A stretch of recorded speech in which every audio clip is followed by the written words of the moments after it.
have it.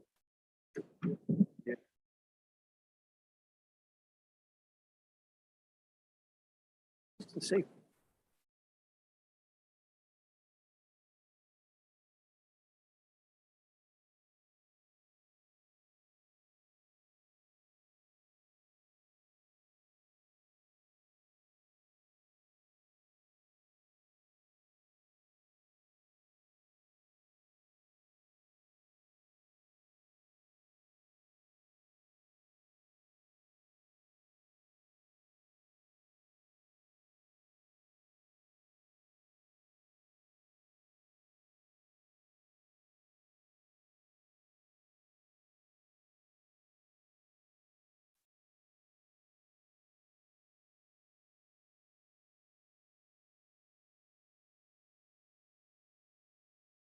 Forgot all of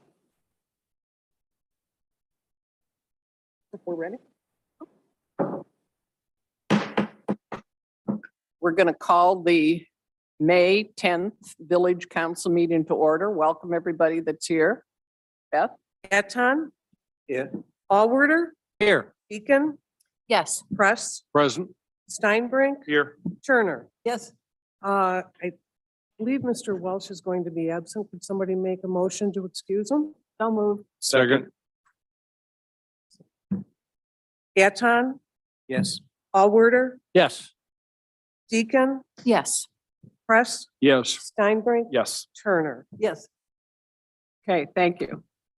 First thing on the agenda is minutes from the council meeting of April 12th, 2022. Need a motion to approve. So moved. Second. Any comments or Typo on page 3, third paragraph from the bottom. Last sentence, say comprehensive plan, not comprehensive plant. talking to the? I think it should. It's fine. David, can't hear you clearly. If you're Sorry. talking to the, Sorry. it's on, It's on, you just got to move it closer. green. No, No. don't touch it. Just leave it on green. Okay, there we You're go. on And put it page closer 3. to your mouth. Okay, here we go. Thank you. You're on page 3. Got a big change to make to the minutes. Page 3, third paragraph from the bottom, last sentence. 3 lines from the bottom, comprehensive plan, not comprehensive plant. Okay, Oh, got it. I think that's what was intended. okay. Any other corrections? So we had a motion by Steinbrink and a second by Press. Anton, Yes, Allworder, Yes. Deacon, Yes. Press, Yes. Steinbrink, Yes. Turner. Yes. Next is pay ordinance 1261 for $470,869.67. We need a motion. So moved. Anton, let's make a comment. I didn't know what this meant. It's actually a ratification of payments already made by the village, isn't it? For the Said- previous month. Say that one again. Pay ordinance. I thought Yes. it was to do with salaries and benefits. It's actually to do with checks, payments made in the previous month.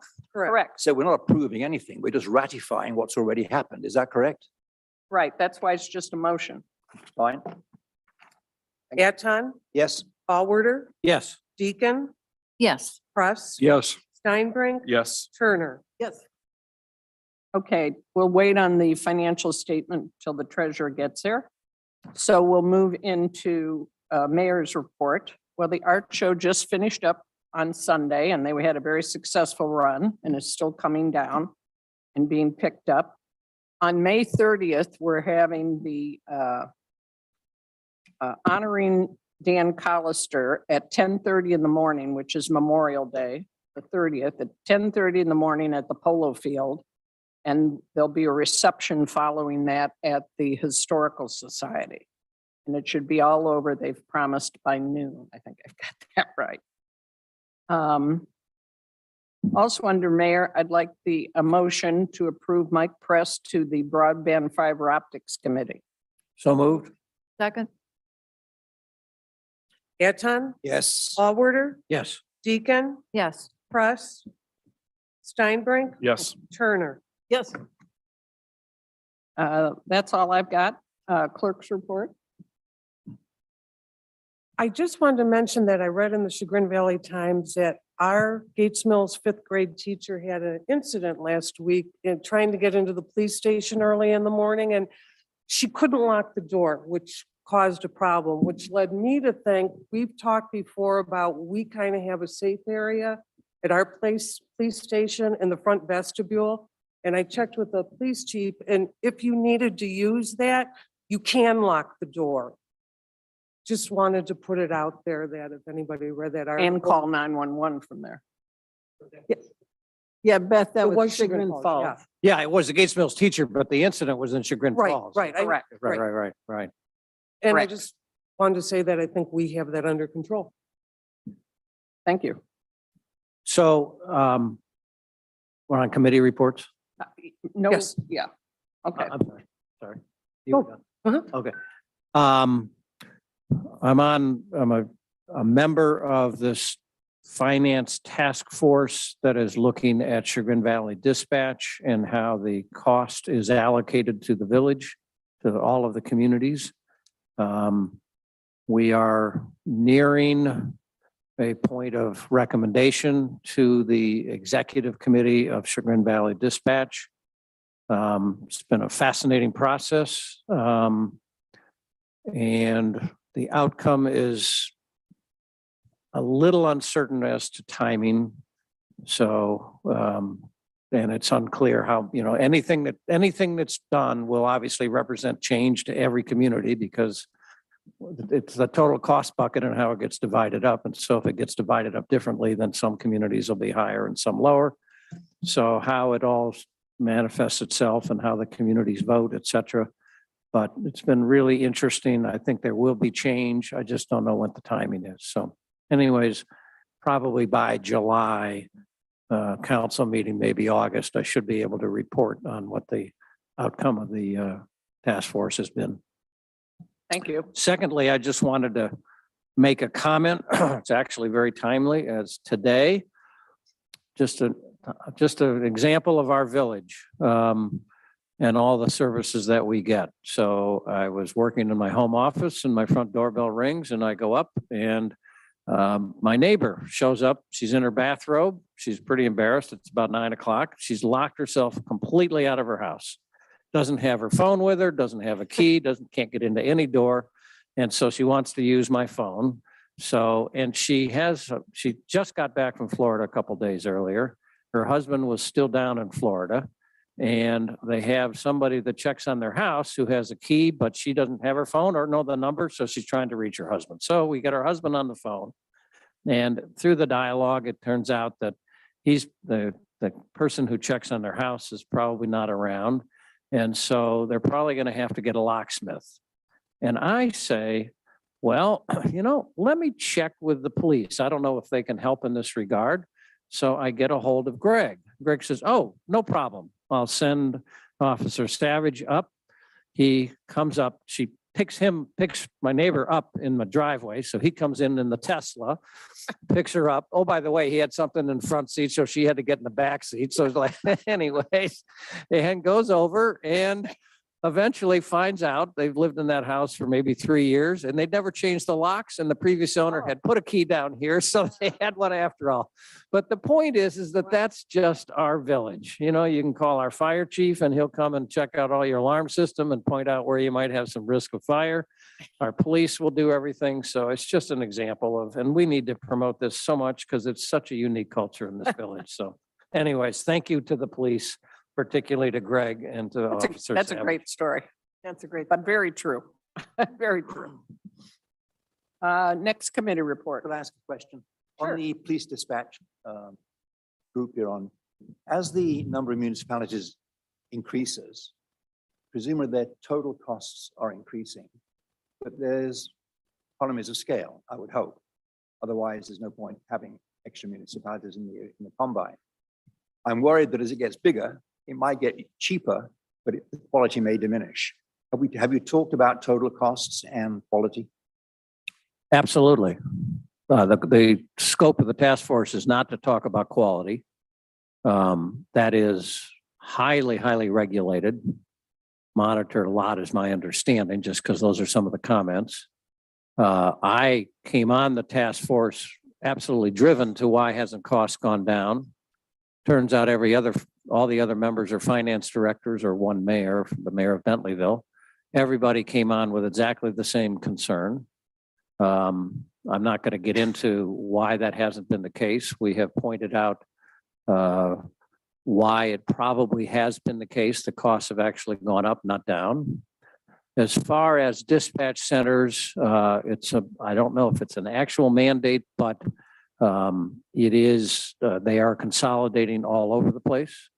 There's soon to be another further consolidation. There will be 37 communities on dispatch by the, or well, phased in, but announced here later this year. But I will say that the first thing they do is to make sure that they are adequately staffed at all times. But the concept of regulating or monitoring the staff, varying the staff at points in time, et cetera, has not been part of their radar. But that's going to be one of our recommendations, is to be looking at that. But you have said previously that you were happy with the leadership of that group. I find the guy that runs it to be absolutely outstanding. That's great. That's good. Thank you. And I believe the quality is there. You know, they have a time limit on how fast to respond to a call, how long they stay on, et cetera. Just the inner workings. Boy, you sit in that operation and watch. But at any rate, I'll comment further that once we get past this as to some of my observations. But it's certainly something that's been bugging me. So now I will give you a little tidbit. Every phone line, cell phone and house phone, you pay 25 cents a month into the state 911 fund. The money comes back to the county, and a little committee of 5 people meet to divvy that money up. Not one penny comes to Chagrin Valley Dispatch, even though it's soon to be the largest dispatch operation in Cuyahoga County. It is 100% political, and all of the people on the committee make sure that the money comes to them and not to anybody else. The state's about to increase that cost to, I think, 70 cents from 25 cents.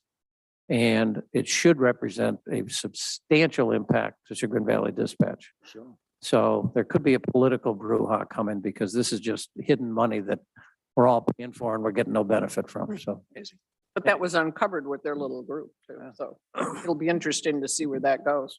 Thank you, Chip. yes. Sandra? Land Conservancy. And, somebody asked me, why do I always make a report about the Land Conservancy? And there's a couple of reasons. One is that they happen to meet the morning that we meet in the evening. So it's fresh.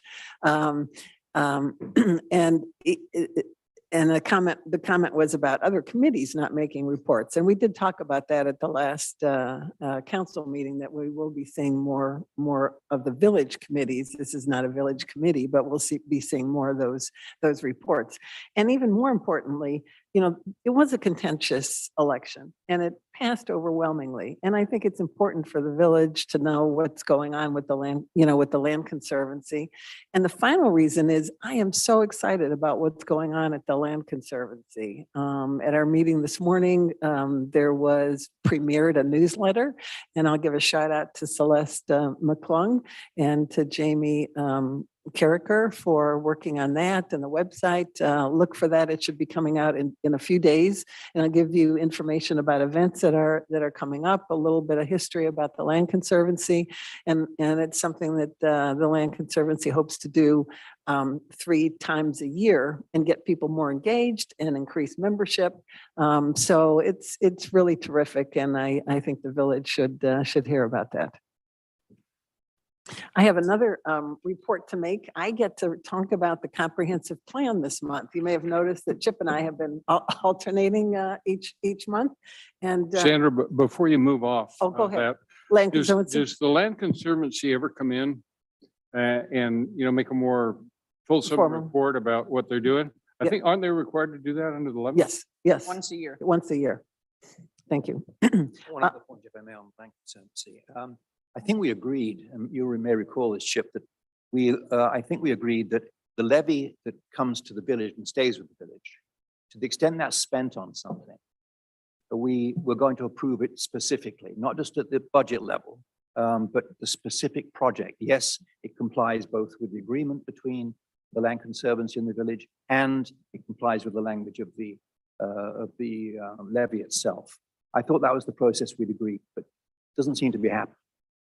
Why do you say Well, that? Well, we haven't approved anything. We haven't spent No, we anything. haven't spent Well, anything. so why do we need the money? Well, the first thing is the memberships. We've always paid the memberships out of that. And then the next thing that we anticipate would be, but I don't believe we've got prices as of yet for the tear down of the two houses. Am I correct? We don't have prices yet? So once we have prices, then that'll come to us. Fair enough. David, just as a point of clarification, I don't recall ever agreeing that we, as a council, would make sure we have agreement or approval from Land Conservancy. They have no dibs on that No. money. We want to make sure that if we've gone to the law director and made sure that however we're planning to spend it is consistent with the levy language for sure.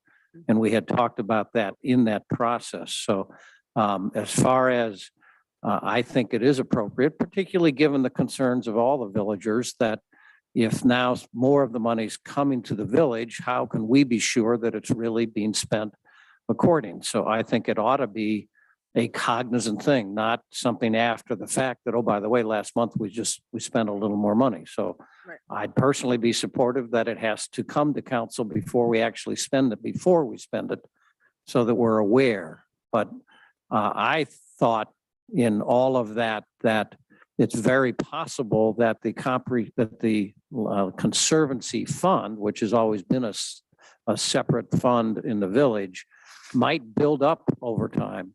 We're not, just because we're getting, I agree. 50,000 or whatever the amount might be, that it's, we got to spend it this year. So I don't feel a pressing need. We can see what builds up.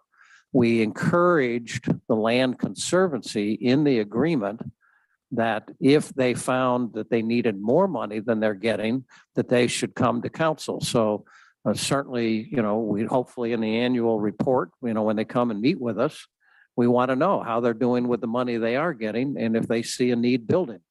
And then we as a council could compare that with what other needs we might have. So I hope all of that's what transpires. It's obviously very early since that just started January 1st with a new agreement. So I just want to make sure that council is approving expenditures of levy funds that are compliant with our agreement and with the language of the levy. And I think council should be apprised of that. And yeah, we agree with that. We know that, yes, we Yeah, agree. yeah, okay. Yeah, I think that's right. There was, I think there we're all was on some the same debate. page We with that. know that, yes. back at the time we approved it, there was some debate about whether some of the expenditures that had been listed actually qualified as conservation or not. Fixing buildings that had been storm damaged, for example, I think there were questions about whether that was really conservation. Any other questions about Land Conservancy? All right. We talk, Observation. You keep saying that the election last year was contentious. I say it was contested. I don't know what you mean by contentious. It sounds to me like it's argumentative. I think substantive. I think real issues were discussed. I don't call that contentious. I call that contested. And you consistently use the word, and I think you're directing it at me, certainly. And I think it's inappropriate. It's inaccurate. I am not directing it at you, and I think it was very contentious, conflicted.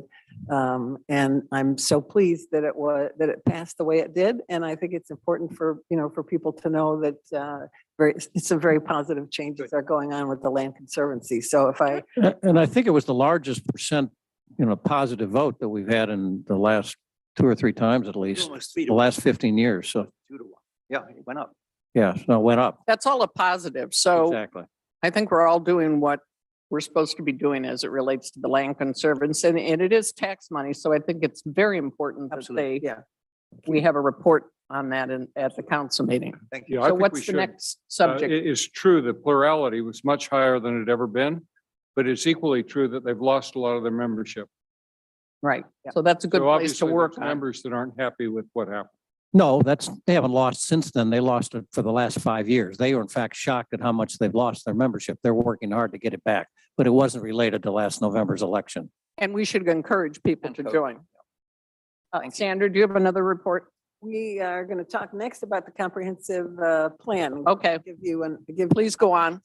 As you all know, the, the first advisory committee meeting is going to occur tomorrow here at, in the community house at 6 o'clock. There have been quite a few promotions of that, including the pink sheet and the website, the marquee in front of the community house, and a GM Connect that went out this afternoon. At our last council meeting, there was a request for 2 pieces of information, and one was the neighborhood map, and the other was the schedule for the comprehensive plan process. So if we go to those, I'll direct your attention first to the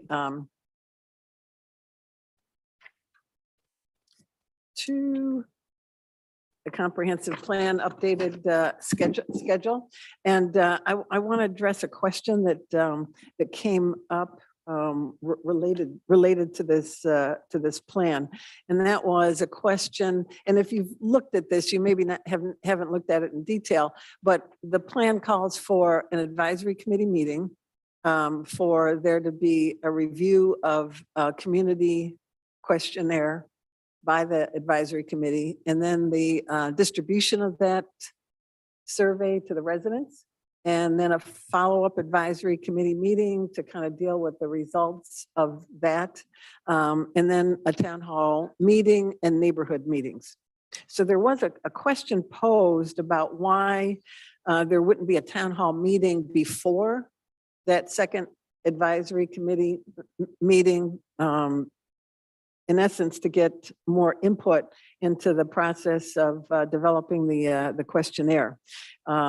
So I'd like to respond to that with a couple of points. And one is that the community workshop, town hall meeting, neighborhood meetings are really intended to provide information to the residents that have been collected kind of over these early months from our outside perspectives, interviews with residents and who are key interviewees, members of council, and members of the advisory committee themselves. And so to gather this information along with public information documents that kind of speak to demographics of the village, housing costs, housing turnover, school issues, et cetera. Take some time for the advisory committee to really work that through and present the issues, both the assets and the issues, topics of concern to the community to then discuss.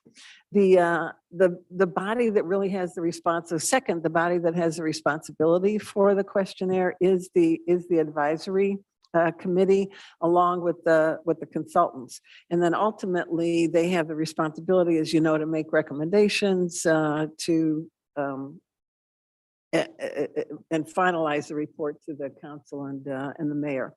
Third, our consultant has data from a lot of sources already, public documents that have to do, as I said, with housing, demographics, education, the natural environment, population growth, et cetera. And fourth, the consultant has a lot of information from our villagers already. There were 48 interviews conducted with these groups of people that I mentioned. The total population were 5 council members, 27 advisory committee members, 19 key interviews for a total of 51, of which again, 48 participated in 30 to 60 minute interviews.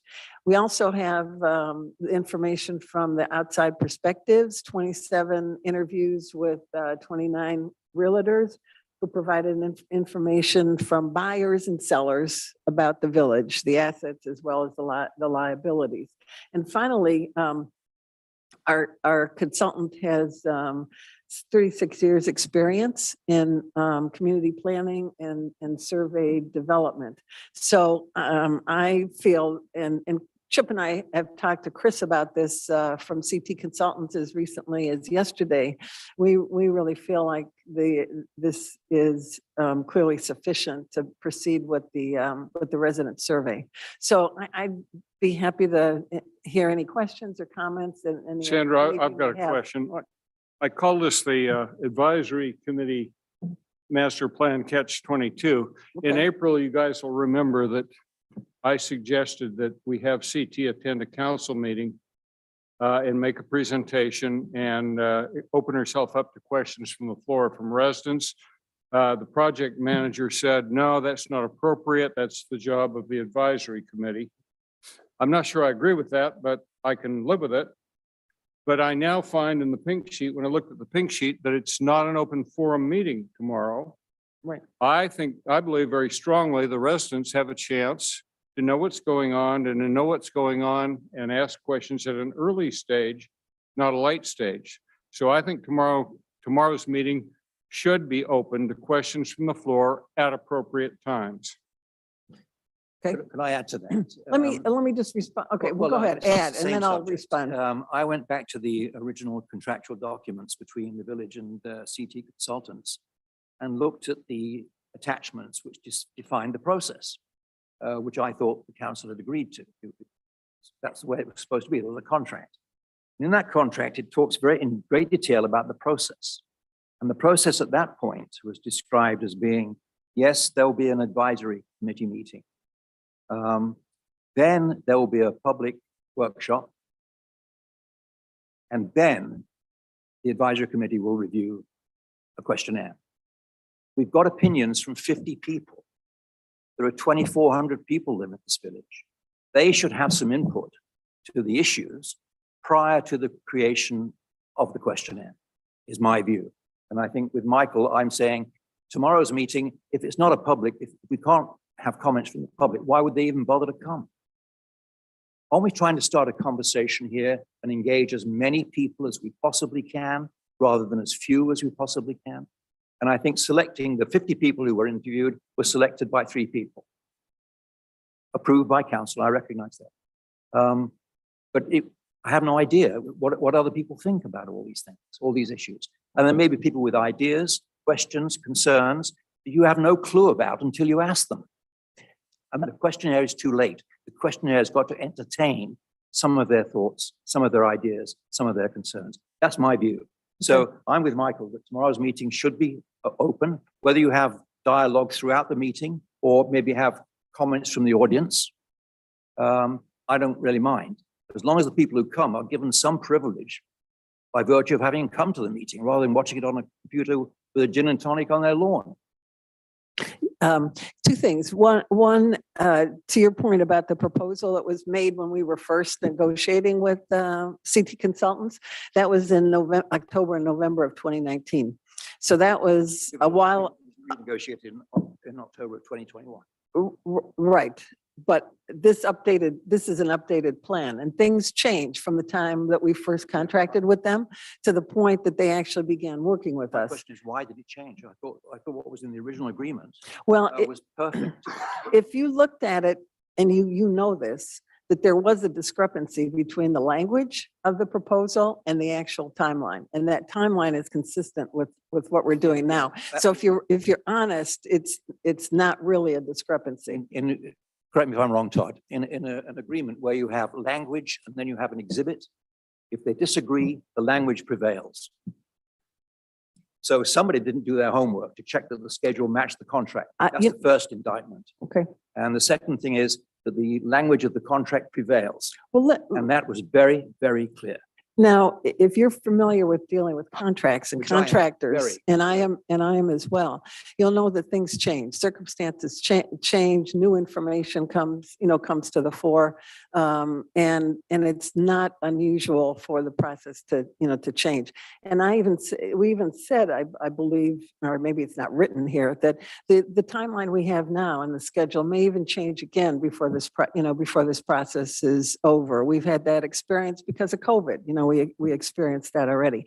I think the issue for me that we're talking about is how much community input and engagement is involved in this process, and when does it happen? And from my perspective, the advisory team, committee, council, is representative of, of us, of the community, and we're entrusting them to pursue this process. They have an opportunity tomorrow to meet one another, to begin to develop a rapport community. They're going to have a chance to respond to the questions that have been posed by Chris in terms of in terms of a survey. They're going to have an opportunity to say, this makes sense to us, or it doesn't. And we'd like to add, some comments and make some When changes. will they say that? Yeah, absolutely. When will they say? that? Tomorrow. I mean, that's what I'm anticipating. I Public can't can't predict what's speak going to happen So now it's going to be an open discussion with members. among the members of the Public can't be involved. we What you're saying. in terms of the public, because again, this is a meeting, and any meeting can have a chair who decides whether there's going to be a time for public input or not. This particular meeting, that was decided, no. There's 27 people going to meet for 2 hours to discuss all these issues. There is an email address, comprehensive plan at Oh, that's Gates Mills Village. We're encouraging people who observe, who have comments and input, to please send those in. And, there'll be a timeline for it and a turnaround, and then we're going to move forward with that.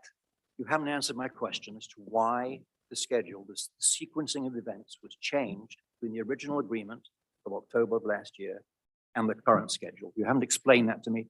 I don't understand it. I don't understand why we're precluding input from villages prior to the preparation of the questionnaire, in the same way that you entertain 50 selected individuals to do that same thing.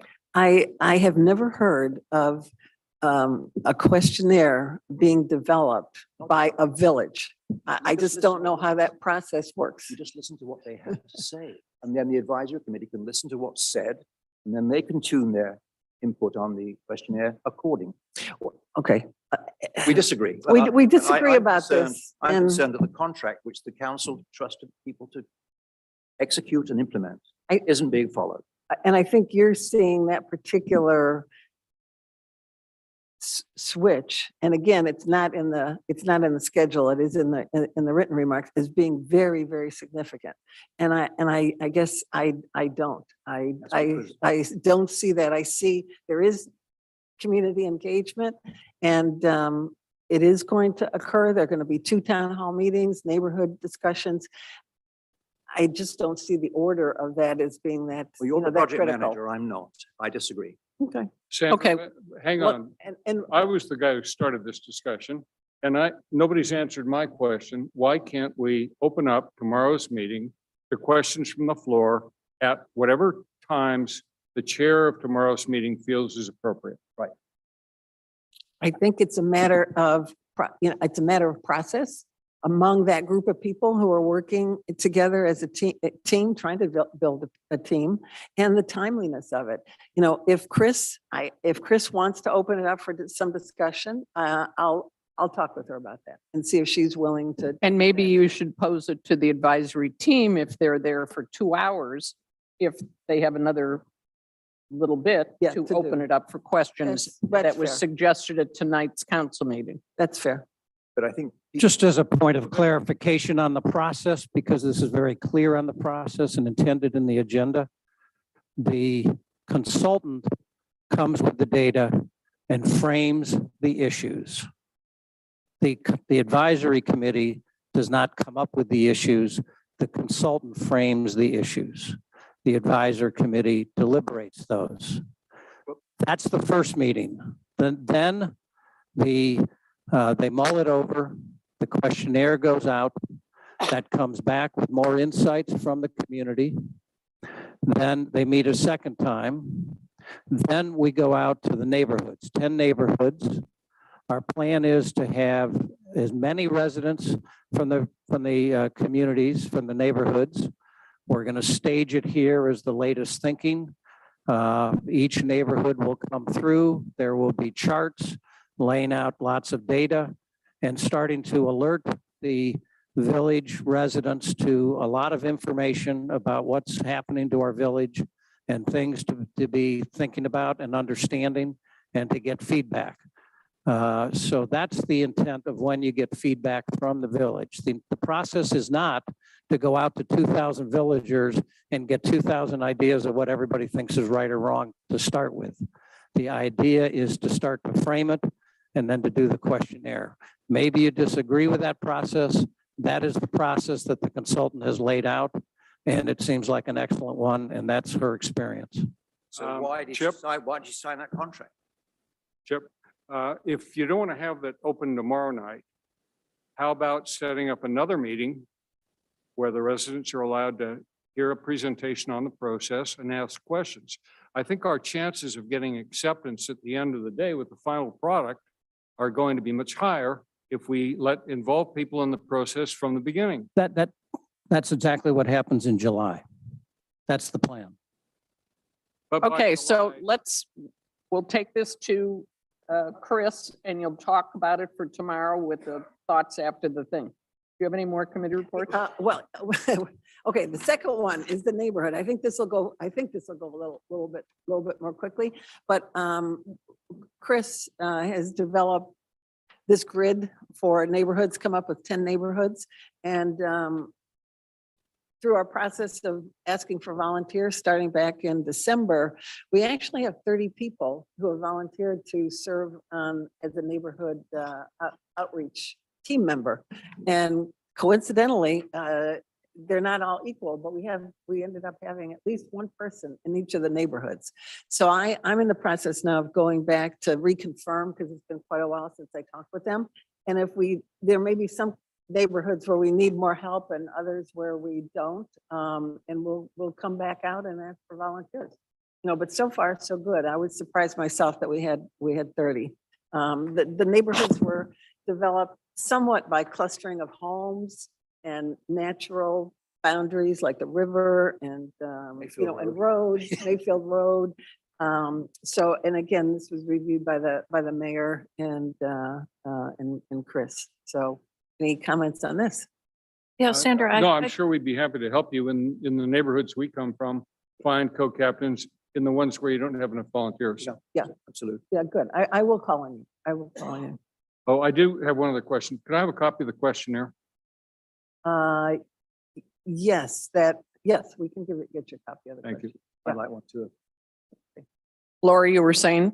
yeah, thanks. Thank you, Karen. Sandra, Just as a point of clarification, all the material that's going to be presented tomorrow night that's public information. That'll be posted on the website on Thursday morning. That will include the questionnaire, the draft questionnaire. so everyone. Sorry, Lori, go for it. One Oh, very quick sure, question yeah. about the question. So I think Chip answered my question, part of it. Okay. So July are the neighborhood meetings, Yes, Sandra? yeah. And then when will we know who our representatives are Okay. and that type? Well, she's reconfirming that. Yeah, I'm Oh, you are? reconfirming Okay. now, and then we'll get you that information and post it. And we'll start working with Chris and those neighborhood team captains, probably as soon as possible, really in June, to get them ready. And as Chip said, there'll be town hall meetings where there'll be charts up about what some of the issues are that came about from the survey and the outside perspectives. And then we'll be inviting the neighborhoods to come in smaller groups and look at the same materials and make comments. So we're in phase 2. Is that the first thing that happens then? No, maybe after summarized survey results or? So that in phase 2, Uh-huh. that would be after the second advisory committee meeting. So after they've gotten Public survey workshop. results and Okay. Got outside it. perspectives and whatnot, then public workshop and it doesn't say, and neighborhood meetings. Those are the smaller community meetings. That would be the first one. And Okay. then after the advisory committee drafts action steps in phase 3, there would be another public workshop and neighborhood meetings. Thank you. I think neighborhood meetings should be explicit in this Yeah. schedule. That's a big Yeah, the hole. big one. Yeah. Yeah. to when they interact. Yeah. Their roles are filled. I just noticed this after. Well, I think when we talked with her, the neighborhood meetings, instead of having one large public forum, the neighborhood meetings will be the public forum.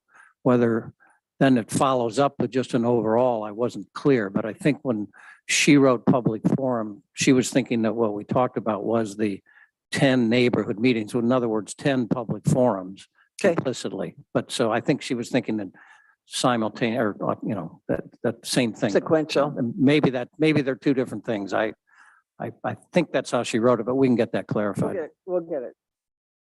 Clarified. Okay. I think that's it. Okay, Thank you very I have much. one other question on the comprehensive plan. The contract says that CT consultants will bill us monthly.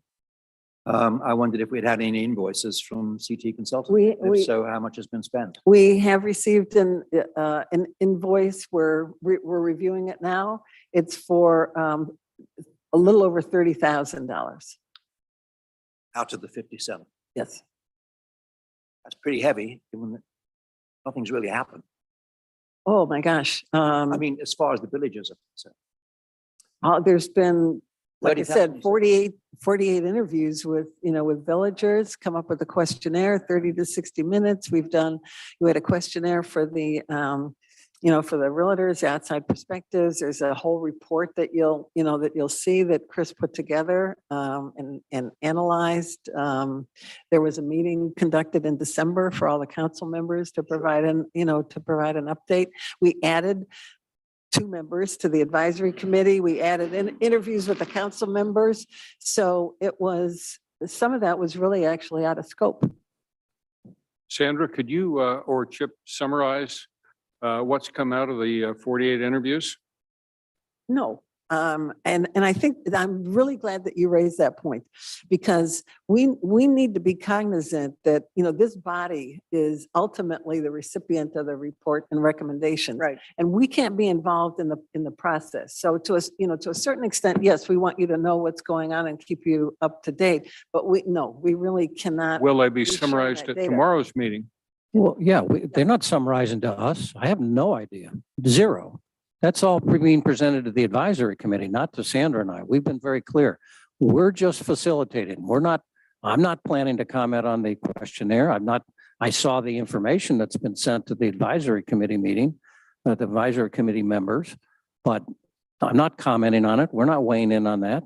I have no idea what the results were of the interviews. You'll hear that tomorrow night. Okay, let's move on. We got legislation to do and I don't want the to have to leave again. So we're going to right now, Craig, do you have a report?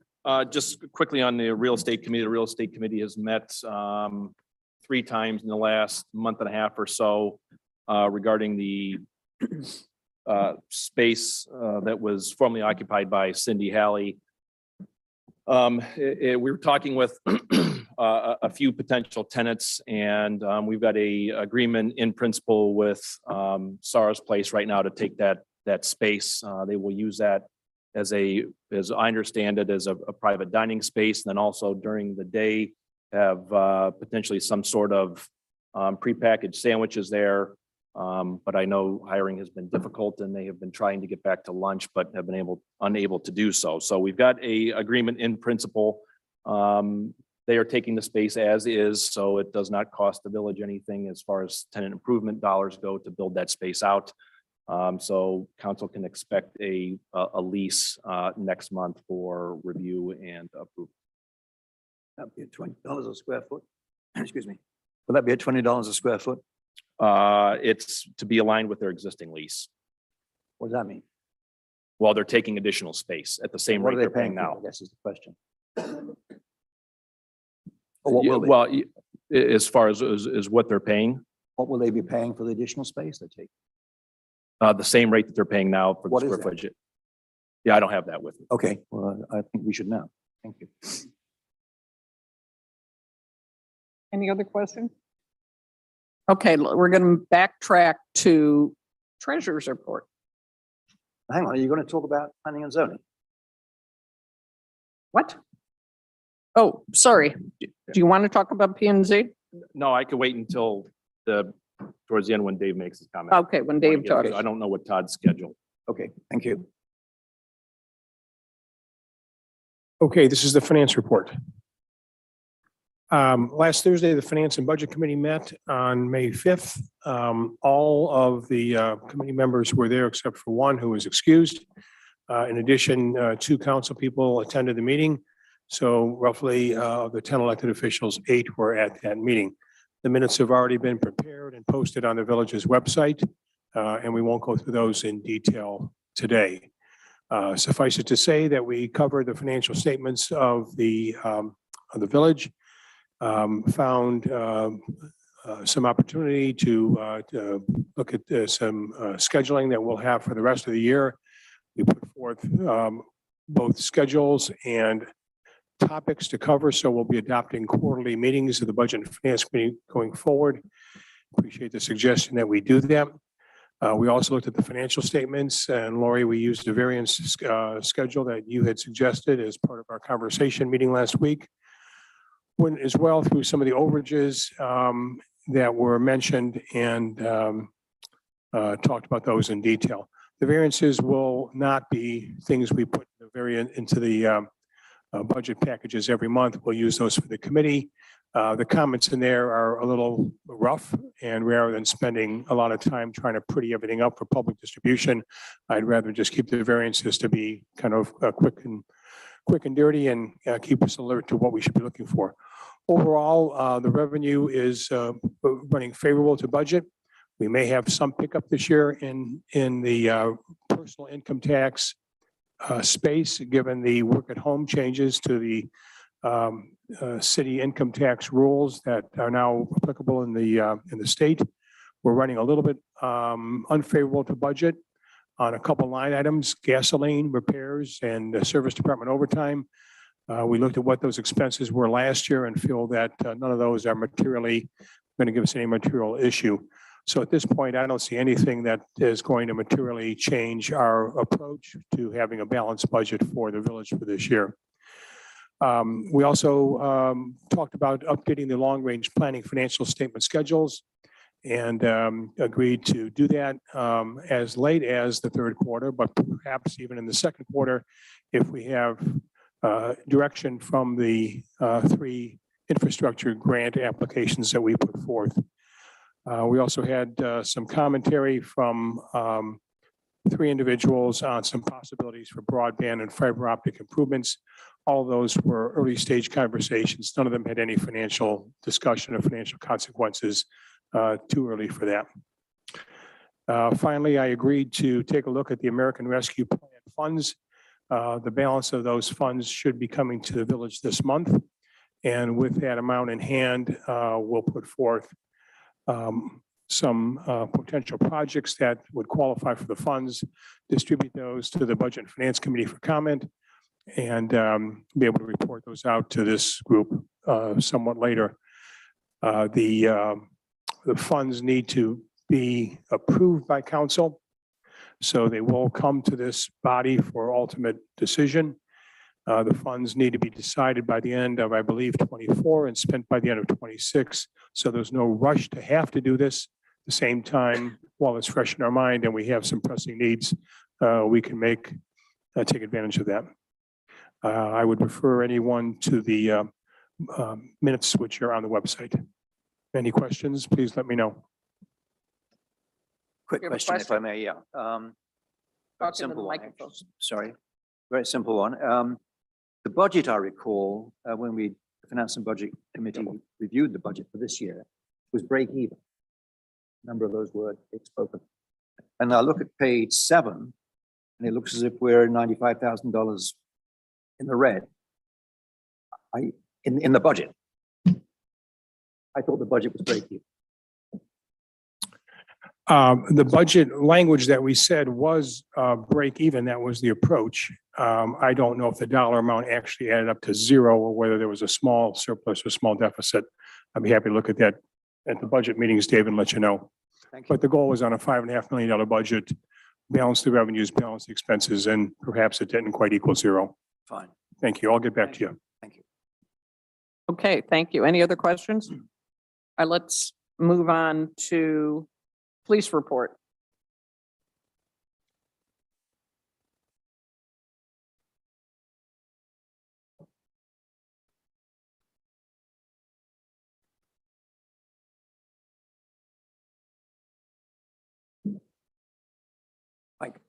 Sorry about that. The Broadband Committee met last week. And they are going to have a session tomorrow at 10 a.m.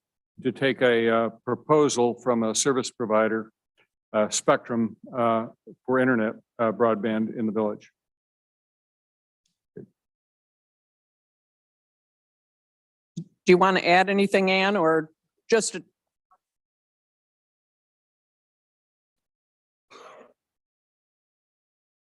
I think so. Sorry, Chief. I just like to clarify for the Broadband Committee, welcome to the committee. The process will be the Broadband Committee will take proposals from different providers. And our goal and our job is to then present these proposals to council. So we are basically information gathering. And we do have a meeting tomorrow at 10.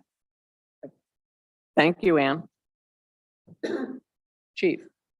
Okay, thank you. Thank you, Mayor, members of council. Everybody should have received a copy of my monthly report. I'll be happy to take any questions that you might have. Couple things I'll just highlight. Very important for the village, in my opinion. You'll see my notes number 3, totally unsolicited by myself, but Patrolman Kimbrough, SRR Kimbrough from the elementary school, was nominated for the School Resource Officer Association of the Year Award in the state by Laurel Revita, the principal at the elementary school, along with her staff and parents included. And we were notified on April 29th that Officer Kimbrough was the recipient of that award, and he will be recognized at the state conference June 19th. So Arch was, he's kind of a humble guy, and he was quite excited. I saw that firsthand, and very, very exciting news for us. So just once again, I had no part in it whatsoever. It was totally on the school over there to do that. And so kudos to Officer Kimber for making, for all of his efforts over there. Very nice. And one thing I thought I would comment on that's not on here, Dave and I were just notified by GATSO USA, and I had a Zoom meeting with them just earlier today, that what we have found is, this is regarding our traffic cameras. So ODOT is not going to require permitting on their end. So what we're looking at right now is possibly the end of July or the first week of August tentatively for install. So what's being done right now is GATSO is sending the proposed general locations to their engineer. They're going to conduct some drawings for us. We will go ahead and review those drawings. We'll be doing some site surveys on, gas lines, water line, making sure that everything's can go where we hope it goes. And from there, there'll be installation. Once installation starts, it will take probably about 2 weeks. So just found that out today. That's the latest. So I think initially we were looking at, July, well, not initially, I should say, but received notification about a week ago that there was going to be a delay because of the permitting. We found out that's not going to be necessary. So, it should bump up the time. And the time between now and then is because just getting the materials? No, surveying, we got surveying, they have to get drawings. We'll review those drawings, what they're gonna look like. Everything will be on our website and be made public. It's a public document. So show exactly where the location of these cameras will be at. So there's some time involved there, and they go ahead and send that out, and then they'll go have to bid out for the installation too. So GATSO doesn't perform that themselves. They would go ahead and contract out to somebody here in the area. Okay, Anything else? Thank you. thank you. Dave? Sorry, Craig, I thought P and Z was going to go with Dave. Thank you, Mayor, members of council. You should have received a copy of my monthly report. A little brief. I'm happy to answer any questions you may have. There are none. That concludes my report. Do you want to discuss P and Z now? Or is there something you wanted to, is there, we have time or should I leave it until the other matters at the end? We can do that too. I mean, is there a lot of questions with it? No, I don't think so. Okay. My comment was going to be, I attended the meeting, the last one. I thought it was a fabulous meeting, information-based, data-based, fair, balanced debate, not the least bit contentious, and came up with solutions to a couple of problems that could have been difficult and were difficult, but they were surmounted to everyone's satisfaction without setting a future awkward precedent for the village. I thought it was outstanding meeting. Good. P and Z has always been a very Yeah, and- interesting, Just as a quick summary for everyone else, there's a property on County Line that has a new owner, and there are two non-conforming structures on that property. Basically, they've got two cottages on the property that is not permitted anymore with the move back in 98 to the 5-acre lot size and only one single family home on a property. And my time in P and Z and my time campaigning, heard from residents that they really didn't like the fact that some cottages are being rented out and there are rental units in the village. And so to David's point, we were able to take a field trip to the actual cottage, take a look at that. Members of planning and zoning were able to get some information from the homeowners representatives regarding that. The cost to rehabilitate the structure and bring it up to code, so to speak. And I think there was a win for everyone here that the homeowner was able to update a pretty tired non-conforming structure, a cottage, and the village was able to get an affidavit signed by the homeowner that will be recorded with the county that the homeowner is not permitted to rent that unit out to third party or anybody other than family. So it's the next buyer of the house will see that recorded, that affidavit recorded.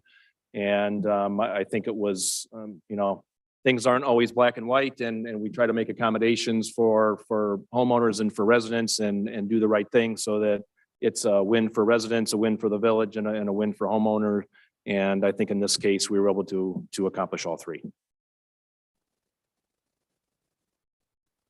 Thank you. Any other questions on? Okay, Chief?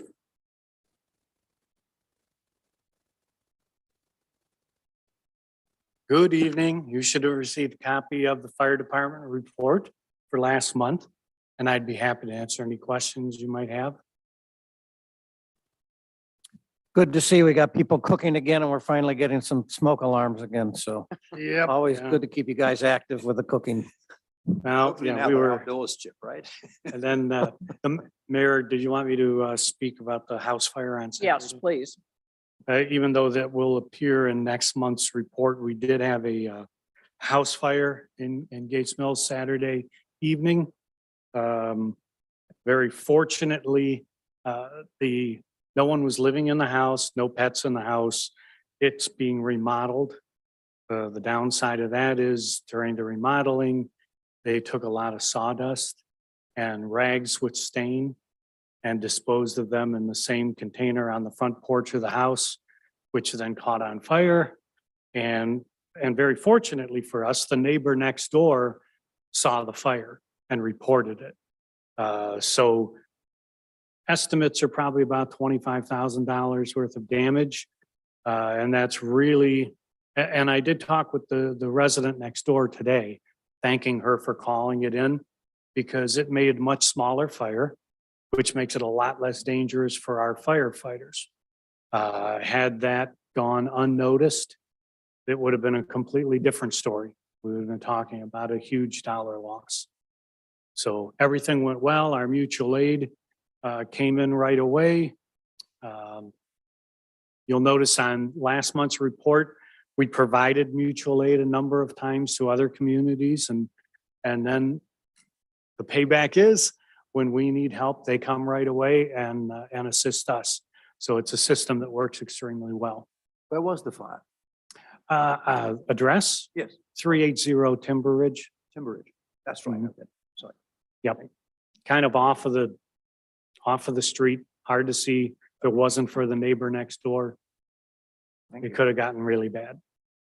If there are no other questions. Chief, I got a question on a slightly different topic. You do such a good job of trying to educate all of the residents to, smoke alarms, and you'll come and visit and see if there's cleaning your dryer vent and things like that.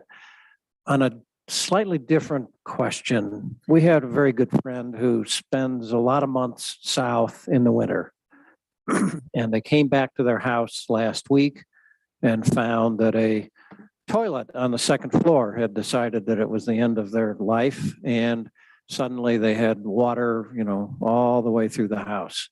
And, it's pretty good when you're gone for a while to learn to shut off your water. But I don't know how many homeowners even know how to do that. I don't know if all you do is actually just turn the valve or the lever and you don't have to do anything else or what. And I don't know if that's hardly falls in the fire department, but it certainly gets into the damage. So I don't know if that's something we could start to educate all homeowners when you're gone for an extended period. You're feeding right into our program with home safety surveys. We will send an inspector out, go over your home, and as a part of that survey, we identify where the gas shut off is, the water shut off, and the electrical for the homeowner, and explain how to do it.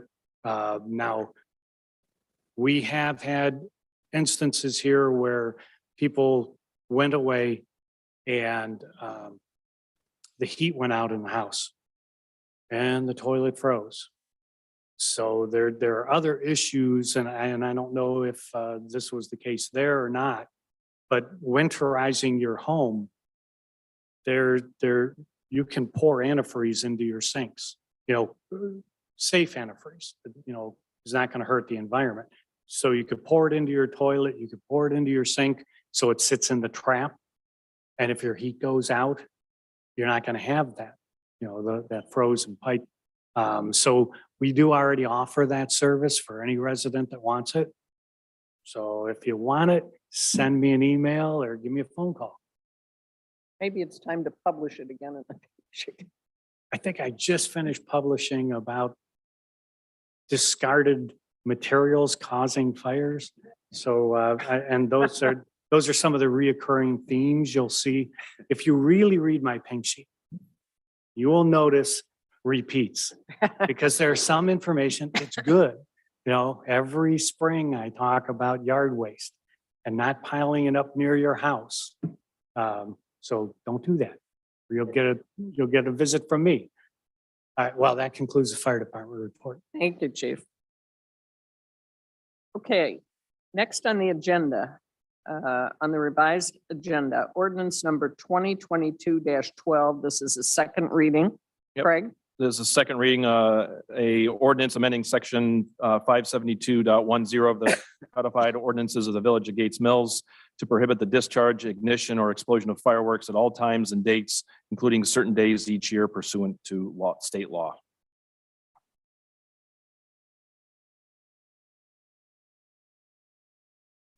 So that'll stand second reading.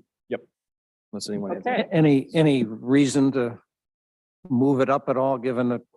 We can do it in June and then we're still safe for 4th of July. So, yeah. Okay, next is ordinance number 2022-14. Sandra?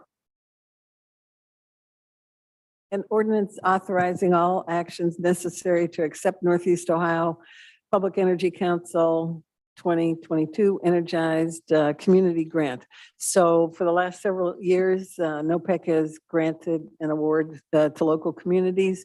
We're eligible for $7,190 in 2022. We just have to complete the community profile online by June 30th. In the past, some of this money, it's used to conserve energy, and we've used it in the past for new air conditioning, new dishwasher here, double ovens, ductwork in the community house, etc. So I asked for a motion to approve. Second? And we need an emergency. Yes. Waiver of the rules first. Second. Who was the first, please? Me, Sandra? Sandra, and then Chip. Eton, Yes. Allworthy, Yes. Deacon, Yes. Press, Steinbrink, Yes. Turner. Yes. So I need a motion to approve this ordinance? So moved. Eton, Yes. Allworthy, Yes. Deacon, Is there a second? Do we have a second? But you second. I'll second. okay, start again. Eton, Yes. Allworthy, Yes. Deacon, Yes. Press, Yes. Steinbrink, Yes. Turner. Yes. Okay, thank you. Next is ordinance 2022-15. Chip? Actually, this is Safety Committee. Oh. This is an ordinance to amend the annual appropriation ordinance number 2021-50 to increase certain appropriations and other expenditures of the village of Gates Mills, Ohio for the fiscal year ending December 31st, 2022. This is a appropriation for the safety fund to be increased by $26,000 for the purchase of the dash cams. And we've got, I believe, $18,000 coming back to us from a grant for this. So money just got the money set aside, just needs to be moved. Second. Eton, Yes. Allworthy, Do we need to suspend the rules on this? That's the first, what you're on. So I'll move to suspend the rules. Second. Eton, Yes. Allworthy, Yes. Deacon, Yes. Press, Yes. Steinbrink, Yes. Turner. Yes. Now I'll make a motion to approve ordinance number 2022-15. Second. Eton, Yes. Allworthy, Yes. Deacon, Yes. Press, Yes. Steinbrink, Yes. Turner. Yes. Okay, thank you. Next is ordinance 2022-16. And this is an ordinance amending the codified ordinance section 13101, meetings of council to revise the time for regular meetings of council and declaring an emergency. So we'd like to be able to move from 6 to 5:30 so that Todd can be here for our legislation. So moved. Yes, we need to Motion. suspend. Move to suspend. Second. Eton, No. Allworthy, Yes. Deacon, Yes. Press, Yes. Steinbrink, Yes. Turner. Yes. Now we need a motion. So moved. Second. Second. Eton, Can we have discussion? Sure. Okay. This is because Todd can't be with us throughout our meetings. Is that the reason we're doing this? Well, our meetings have started to run longer, and so I'd like to move it up a half hour so that we get in our full meetings and have Todd here available to us. He goes from here to Richmond Heights for their council meeting. I wonder how villagers will feel about this. Pardon me? I wonder how villagers will feel about this. We're encouraging them to attend these. Well, the meetings have changed over the years. I looked up, we've had them at 6 o'clock for quite a while. I think when I started on council, they were actually at 8 o'clock, which I didn't even remember. They were at 7 o'clock. I mean, they have changed as the needs have changed.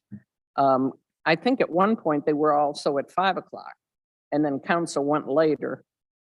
They used to be like P and Z and ARB and architectural 5 o'clock. You are aware that this will be eating into Les Jacobs' cocktail hour, right? He made that very clear to us at a council meeting. So I wonder what he thinks. I actually think villagers would be happy, I hope anyway. I think the meetings that we've had, at least the time I've been involved here in the last 9 months have been pretty substantive. And I think it's more robust discussion and content than maybe we've seen in the past. And I think that's actually a good thing that sometimes the meetings run later than they normally would have. Thank you. Anything else? Okay, So wait, we had a motion to approve, and we had a motion to suspend. We did that. and then we had a motion to approve by Yep. Steinbrink and seconded by Turner. Yes. So, Eton, Yes. Allworder, Yes. Deacon, Yes. Press, Yes. Steinbrink, Yes. Turner. Yes. Okay, now, council matters from anybody? I've got one, Karen. I suggested back in December at the orientation for new incoming councilmen that we do a review of the charter. Everybody who was there at that time seemed to think it was a reasonable idea. There's no evidence that I've seen that the charter has been reviewed ever, but certainly not recently, based on Todd's comments at the last meeting. There's some anecdotal evidence that the Gates Mills Charter differs from others. At the April meeting, we agreed that such a review was appropriate. The starting point would be for Todd to develop a paper with some suggestions on what our options are and what areas we need to look at. What we didn't agree is who's going to review Todd's paper and carry this issue forward. So I propose that we form a new temporary committee to do the job of looking at what Todd comes up with and determining whether or not there is reason to recommend any changes. Now, if they recommend changes, then that's a whole nother process that gets going, but somebody's got to look at what Todd creates. I'd recommend a temporary committee, and I would recommend that I'd like to be on it. I think we need a couple of lawyers. I'd put Sean Riley on it, Lori Deacon on it, probably Les Jacobs. I talked with Sean about it again, actually, recently, since you brought it up. And he has said he will do that, and he will put together who he thinks would be a good committee. And I think he said you. He didn't say anybody else at the moment, but that's as far as he went. He was going to think about it. Yeah, I'd just like to get it all agreed. You're the only one who can nominate around here a committee. Right. I talked to him about it. And so we're waiting for Todd to make some suggestions, and then he'll take it and come up with his group.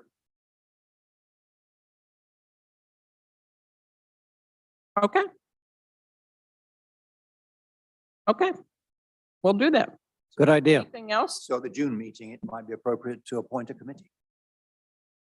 So I've appointed Sean, and he's coming up with a committee. He wanted to think about it. I know he's going to have Mike on it, and I don't know beyond that. Fine. Any other council matters? Business from the audience. Larry. Hi, Larry. Hello, Oh, you missed us already, Larry. Okay. thank you. No, so I'm Larry Frankel, 7596 Brigham, in case you forgot me. So just as an aside, there was some debate whether something was contentious or not. I looked up the definition. The definition is likely to cause disagreement or argument. I base contentiousness if a discussion, I feel my blood pressure rising. I can tell you the council meeting tonight was contentious based on some of the questioning and tone. And I just wanted to throw that in. So I'm here tonight to talk about last council meeting, which I attended virtually. And there was some discussion about having someone from Mayfield Schools come to talk to council and to council and villagers about whether or not we were getting quality education for the dollars spent. I was concerned with that statement because during the last election, there was some contentiousness about our school system and the amount that we were paying for it.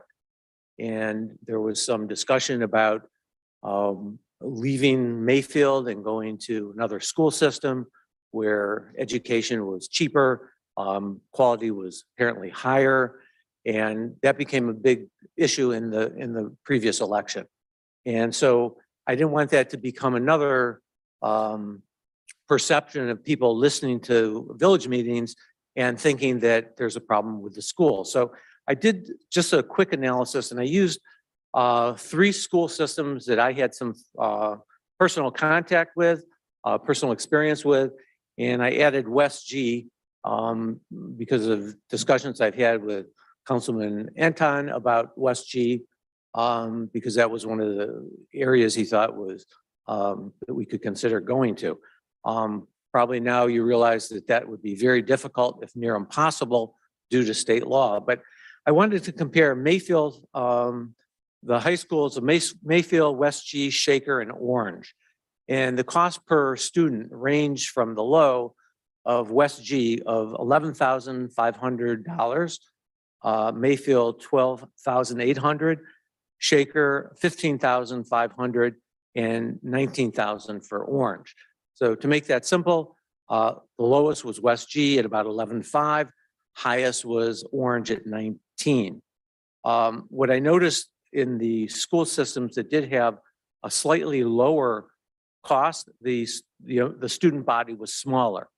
So I think when we're considering dollars and cents in education, you can look at how schools are rated. West G was rated, the high school was rated a B+ by Nietzsche. A was given to Mayfield. Shaker had an A.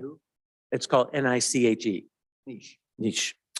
Oh, I was thinking of a philosopher. Anyway, so Mayfield High School had an A, Shaker had an A, Orange had an A+, West G had a B+. If you look at ratings from the ODA or Ohio Department of Education, they range from like number 8 for Orange, West G 14, Mayfield 22.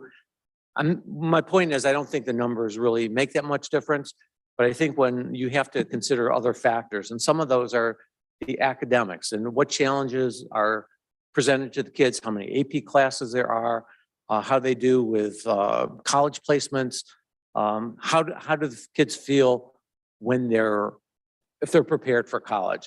Some of the other things you look at are clubs. Some of the larger schools may have to have more clubs. There's more diversity, both social and economic. And so they may have more extracurricular activities that some of the smaller schools don't have. So these are some of the factors. But I think the main thing is you can't look at it just from a dollars and cents. I've spent time in all 3 of the Mayfield schools. I've talked to the kids, I've talked to the teachers, I've talked to the parents. Everybody's happy. And I didn't want the perception to come out of some of the statements that we hear here that we have a problem. And though I do look forward to hearing what I think it's the superintendent or the treasurer that's coming to talk one day. And that's what I wanted to say. Thank you. Thank you, Larry. Larry. Anyone else?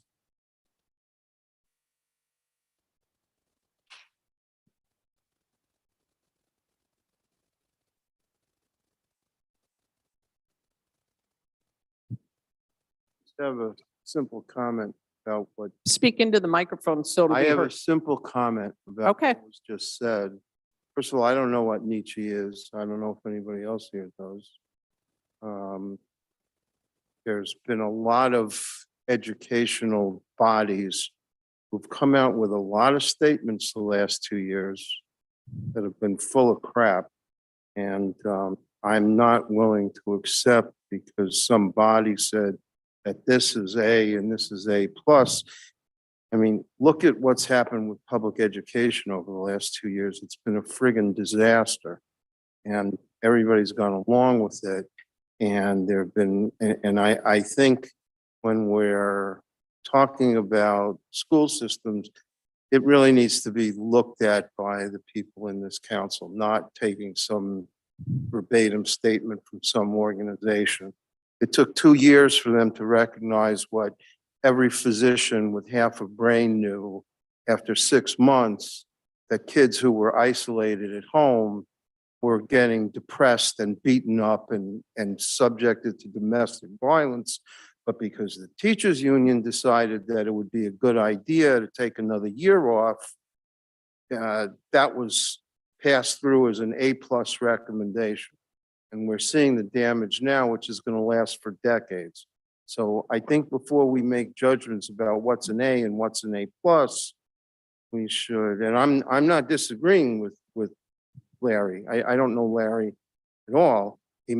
Everything he said may be absolutely true, but I think we really need to look into this. This is not something you take some statement from somebody and buy it. Look at it carefully. What's your name, please? Anyone else? I guess, Karen, I guess what I'd say is my concern on the schools issue is that we're paying, Gates Mills is paying over 100,000 per student. And I think there should be a big prize there somewhere if we can get anywhere near the numbers that Larry was talking about. Okay, anyone else? Or we need a motion to adjourn? So moved. Second. Anton, Yes. Alberter, Yes. Deacon, Yes. Russ, Steinbrink. Yes. Turner. Thank you all for coming. Tomorrow night is the advisory meeting at 6 o'clock. I mean, not advisory. Yeah, it is advisory meeting at 6 o'clock. Thank you.